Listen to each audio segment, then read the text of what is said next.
basically keep us down. Then we have toes that basically keep us up.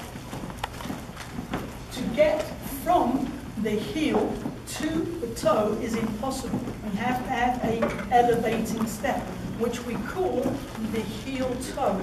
It's in the action of creating flight us to the toe. Then we can stay on the toes, and at some point we have to use the toe heel to bring us down. Okay? So these are the 4 footworks. H for heel, T for toe. The 2 most important ones are the HT in the book, heel toe, or TH, toe heel. Okay? So these are the 4 known usable foot actions that we're trying to gain. So keep this in mind. Next, we talked about the triple twinkle from the viewpoint that I'm going to go forward using the end of 3. I'm going to have a slightly long left side to give us shape. And I'm going to swing 1, go diagonally forward that way and send my body towards wall. And then I'm going to rotate and my body to diagonally. But I'm going to be sideways fractionally, not forwards, but more sideways and promenade. And this is so that I can actually come across my partner and side and rotate the shoulder. We talked about if I hook the foot or go in a straight line, the girl cannot get outside me without running into me. So I'm going to create a secondary track enabled for me to pass my own feet and for Lisa to go outside me without losing contact. I'm going to rotate her behind me and around my foot. So as this again brought us to the technique of strong turning steps, then these are never designed to be big. They're rotary, right? Double reverse spin, rotary, side step no bigger than the shoulders. When we try to move too much, I'll demonstrate a double reverse spin. 1, 2, she's in trouble. Because I'm leaving her and I'm taking too big a side step. So what I'm going to do is I'm going to dance around her foot and give her balance. So we can stop in the air if we needed to. So if I've danced 1, 2, and 3, I should be able to stay here all day. Cannot do that if I'm whacking for big movement.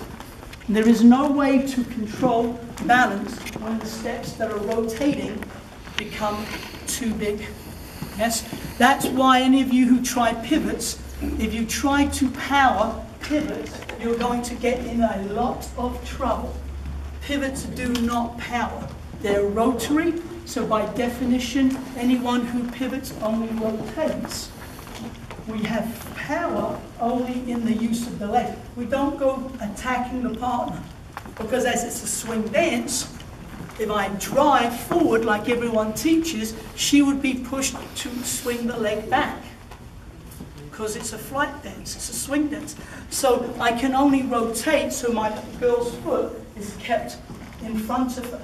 If I attack forward, yes, any dance where I attack the heel toe, forward she's swinging the leg to the next step. In a pivot that can't happen. I want her to leave her leg in so that she can pivot. So if I'm pivoting, I'm only rotating, but I'm not powering, and she knows that I'm powering. This is all another bunch of crap. Yes, I did all that with the people saying, now you power, now you power. Yes, it wore me out. So try to remember that anything that flights and powers is going to create swing of the next leg. So this is what we talked about swing. So we have flight, we have sway in waltz, lowering of the hip, not the raising of the hip, so that the elbows and shoulders are the same height. And then we have drift. So we have flight, swing, sway, and drift. Those were the 4 words on that sheet. Yes? And this was called hover telemark, open natural, open impetus if you're international, triple twinkle if you're American. Right? It's the same steps. The only step we didn't do, and most of you seem to come out of that figure, and most of you danced a close, which is great for social dancing. But if you're using passing footwork, we probably wanted you to end that step with a straight line so that the girl is passing her feet. Yes, at all times. So we'll go over that later. So that was the essential aspect of what we did in the first lesson. Now we're going to try to